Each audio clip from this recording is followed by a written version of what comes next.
Memang setiap kita perlu memiliki yang namanya bapak rohani agar kita dapat bertumbuh lebih baik. Ini kan seperti secara alami kita juga lahir punya orang tua supaya kita terlindungi, supaya kita terawat dengan baik, supaya kita bisa dapat hal-hal baik di masa-masa pertumbuhan itu.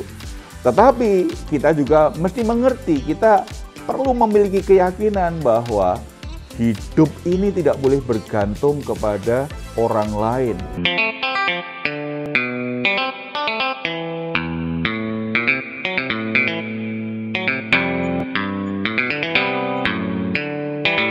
Salam God Lover yang dikasihi oleh Tuhan Yesus, senang boleh kembali berjumpa dengan saudara dalam program Resen God malam hari ini bersama Diaspora TV.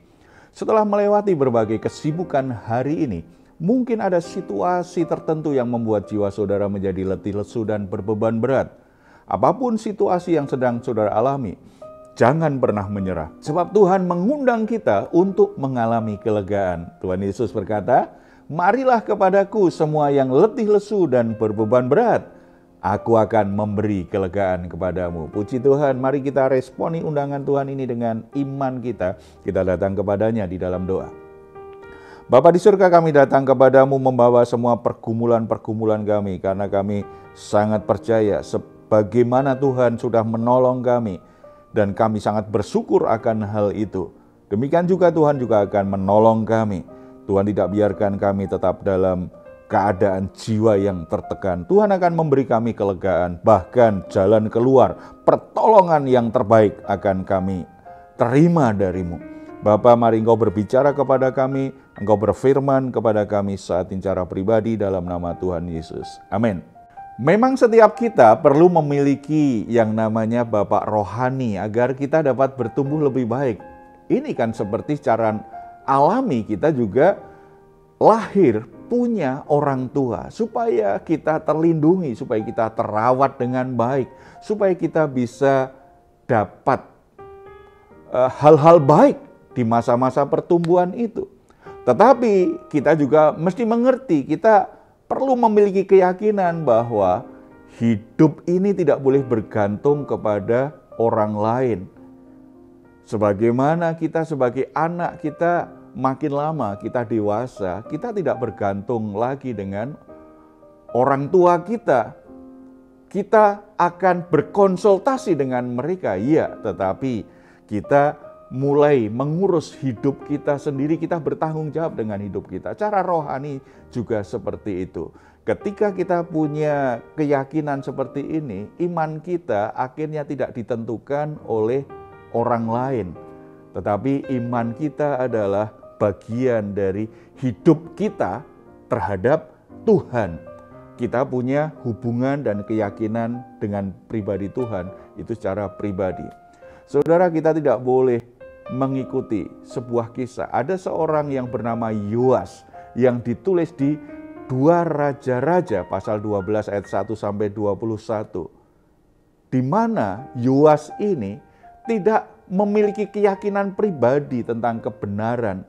Akibatnya Yoas memulai sesuatu dengan baik, tetapi akhirnya dia mengakhirinya dengan sesuatu yang buruk. Karena dia tidak punya fondasi keyakinan yang benar. Apa sebenarnya yang dilakukan Yoas? Kita lihat dulu yang pertama. Yoas melakukan sesuatu yang baik, memulai dengan baik. Yoas adalah raja yang takut akan Tuhan selama pemerintahannya. Kita baca ayat 1 sampai 2. Dalam tahun ke-7 zaman Yehu, Yoas menjadi raja dan 40 tahun lamanya ia memerintah di Yerusalem. Nama ibunya ialah Sibia dari Berseba. Yoas melakukan apa yang benar di mata Tuhan seumur hidupnya selama Imam Yoyada mengajar dia. Yoas melakukan sesuatu yang baik, memulai dengan baik. Salah satu yang dia lakukan adalah ia merenovasi. Ia memberi perhatian dengan rumah Tuhan, rumah ibadah yang rusak. Ayat 4 dan 5. Berkatalah Yoas kepada para imam, segala uang yang dibawa ke dalam rumah Tuhan, segala persembahan kudus, yakni uang masuk untuk pencatatan jiwa, uang tebusan jiwa menurut penilaian yang berlaku untuk seseorang, dan segala uang yang dibawa ke dalam rumah Tuhan karena dorongan hati seseorang, baiklah para imam sendiri menerimanya masing-masing dari kenalannya dan memakainya untuk memperbaiki yang rusak pada rumah itu di mana saja terhadap kerusakannya. Jadi memberi perhatian pada tempat ibadah, memulai pemerintahannya memberi perhatian pada rumah Tuhan. Mula-mula ia mempercayakan pengelolaan itu kepada para imam, tetapi karena praktek korupsi ternyata terjadi juga waktu itu di antara para imam itu, sehingga renovasi rumah Tuhan terabaikan. Ayat 6-8. Tetapi dalam tahun ke-23 zaman Raja Yoas, para imam belum juga memperbaiki kerusakan rumah itu. Sebab itu Raja Yoas memanggil Imam Yoyada dan imam-imam lain serta berkata kepada mereka, "Mengapa kamu tidak perbaiki kerusakan rumah itu? Maka sekarang tidak boleh lagi kamu menerima uang dari kenalan-kenalanmu, tetapi serahkanlah itu untuk memperbaiki kerusakan rumah itu."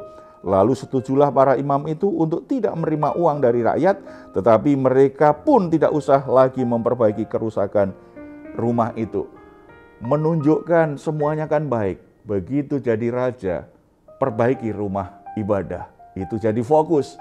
Ketika penggalangan dana ternyata tidak dikelola dengan baik, akhirnya renovasi rumah Tuhan pun juga terkendala, tidak dilakukan. Dengan tegas dia memakai otoritasnya sebagai raja untuk mengatur. Kalau begitu para imam tidak boleh pegang uang lagi. Yoas dan Imam Yoyada sendiri kemudian menangani pengaturan untuk pengumpulan uang persembahan yang diberikan rakyatnya, yang diberikan umat. Kemudian rumah Tuhan itu diperbaiki, rumah ibadah itu diperbaiki. Bisa kita baca ayat 9-15. Perbuatan baik lain yang dilakukan Yoas juga terlihat ketika ia mengatur uang persembahan, di mana uang renovasi itu diberikan kepada para pekerja, sedangkan bagian para imam itu juga tidak diabaikan, tetap diserahkan kepada mereka di ayat 16. Tetapi uang korban penebus salah dan uang korban penghapus dosa tidaklah dibawa ke dalam rumah Tuhan. Semuanya itulah bagian para imam. Walaupun dia melakukan koreksi atas praktek korupsi yang terjadi, tetapi dia sadar bahwa para imam juga punya hak dari uang yang dipersembahkan umat untuk membiayai hidup mereka. Ini menunjukkan bahwa Yoas punya jiwa yang adil sebagai raja. Dia adil, dia memperhatikan hak orang-orang di bawahnya, termasuk orang yang melayani. Yoas adalah tipe orang Kristen yang mengasihi Tuhan, yang mengabdikan dirinya untuk melayani Tuhan, mendukung pekerjaan Tuhan dengan setia, penuh pengorbanan, rela untuk mengeluarkan dana, mengeluarkan uangnya, rela mempersembahkan kekayaannya untuk mendukung pekerjaan Tuhan. Kehadirannya memberi kontribusi besar bagi pelayanan, bagi pertumbuhan gereja di mana dia ada. Tipe Yoas ini tentu saja banyak di antara jemaat gereja. Banyak di antara orang Kristen yang punya jiwa seperti Yoas. Cinta Tuhan, cinta rumah Tuhan, cinta pekerjaan Tuhan. Yoas mengawali semuanya dengan baik, tetapi sayangnya Yoas kemudian mengakhirinya dengan buruk. Sangat disayangkan awal yang baik yang Yoas sudah lakukan akhirnya berakhir dengan buruk sekali. Yoas membiarkan umat Tuhan beribadah di bukit-bukit pengorbanan. Di rumah Tuhan dia begitu perhatian, dia bahkan mengkoreksi hal yang salah yang dipraktekkan, dan akhirnya benar-benar memberi perhatian, rumah Tuhan bisa dilakukan. Sayangnya ini yang terabaikan nih di ayat 3. Namun demikian bukit-bukit pengorbanan tidaklah dijauhkan. Bangsa itu masih mempersembahkan dan membakar korban di bukit-bukit itu. Ternyata dia memang punya kelemahan. Dia biarkan orang yang tidak mau beribadah itu. Ia juga lebih percaya kepada kekuatan uangnya daripada kepada Tuhan. Ketika ada dalam ancaman, dia menyogok Hazael dengan harta dari bait Allah dan istananya agar Hazael tidak menyerang Yerusalem saat itu. Ayat 17 dan 18. Pada waktu itu majulah Hazael raja Aram, diperanginyalah Gad dan direbutnya. Kemudian Hazael berniat menyerang Yerusalem, tetapi Yoas raja Yehuda mengambil segala persembahan kudus yang telah dikuduskan oleh para leluhurnya, yakni Yosafat, Yoram dan Ahazia raja Yehuda, dan persembahan-persembahan kudusnya sendiri, juga segala emas yang terdapat dalam perbendaharaan rumah Tuhan dan istana raja. Dikirimnyalah semuanya itu kepada Hazael raja Aram, maka tidak jadi lagi Hazael menyerang Yerusalem. Saudara-saudara, sangat disayangkan sekali ketika jadi raja, Yoas mengawalinya dengan baik, tetapi karena dia masih longgar, dia mengabaikan tentang penyembahan berhala. Ternyata ada celah, dan tidak hanya itu. Ketika ada ancaman secara politik, dia bisa tergoncangkan kekuasaannya. Dia cari jalan pintas. Apa yang di awal dia begitu baik mengawalinya, akhirnya berantakan. Dia kacaukan kebaikannya sendiri. Dia obrak-abrik sesuatu yang baik yang sudah dia lakukan selama ini. Sangat disayangkan sekali. Akhirnya Yoas mencatat kisah yang buruk justru di akhirnya. Saudara-saudara yang dikasihi oleh Tuhan Yesus, sejak kita percaya kepada Yesus Kristus, sejak kita mengawali hidup kita sebagai orang Kristen, awalilah dengan baik. Sungguh-sungguh tinggalkan dosa-dosamu, hidup dalam pertobatan. Tetapi ketika kita menjalaninya, kadang-kadang ada godaan, ada ketakutan, ada ancaman. Beranikah kita tetap berpegang pada pertobatan kita? Kita tetap berkomitmen hidup dalam pertobatan. Demikian juga ketika kita mengawali rumah tangga kita, kita pasti mengawalinya dengan sesuatu yang baik. Kita mengerjakan semua hal ketika kita mengawali pernikahan kita. Kita inginkan yang terbaik. Kita rindu diberkati Tuhan. Tetapi dalam proses selanjutnya, kadangkala ada tekanan, ada guncangan dalam rumah tangga kita. Apakah kita tetap bertahan, berkomitmen, membangun rumah tangga kita bersama dengan Tuhan? Menyelesaikan semua masalah rumah tangga kita sesuai dengan ajaran Tuhan. Jangan sampai kita mengawali rumah tangga kita dengan baik, tetapi akhirnya mengakhirinya dengan buruk sekali. Tuhan ingin kita terus melanjutkan sampai kesudahannya nanti tetap baik. Demikian juga dengan pelayanan kita. Jangan sampai kita mengawalinya dengan roh, tetapi kita mengakhirinya dengan daging. Awali dengan sesuatu yang baik, dan biarlah itu dalam proses perjalanannya sampai akhir tetap baik. Nama Tuhan dimuliakan, hidupmu hidup yang mulia di mata Tuhan, dan jadi kesaksian bagi orang-orang di sekitarmu. Engkau adalah orang yang baik selama-lamanya. Mari kita bersatu dalam doa. Bapa di surga, kami bersyukur anugerah-Mu begitu luar biasa. Terima kasih untuk kepercayaan Tuhan dalam hidup kami, untuk boleh mengelola pelayanan, mengelola rumah tangga, mengelola uang dan kekayaan, mengelola pekerjaan-pekerjaan yang baik yang bisa kami kerjakan. Bapa di surga, beri kami hikmat pengertian agar kami bisa mengelolanya dengan cara yang benar, dengan bijaksana. Ketika menghadapi situasi sulit, guncangan, kami tetap bertahan pada kebenaran-Mu. Kami tidak kompromi dengan dosa, kami tidak melakukan sesuatu yang mendukakan hati Tuhan.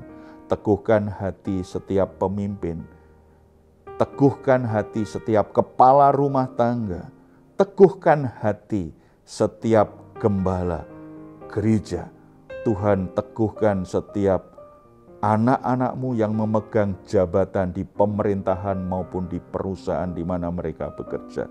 Ketika ada goncangan, ketika ada ancaman, biarlah hati mereka tidak menyerah dengan dosa. Agar mereka tidak menyerah dengan hal-hal yang buruk. Mereka tetap berkomitmen hidup dalam Tuhan, hidup di jalan Tuhan. Mereka tetap memegang teguh iman dan firman-Mu Tuhan. Bela masalah anak-anak-Mu Tuhan. Lindungi mereka Tuhan.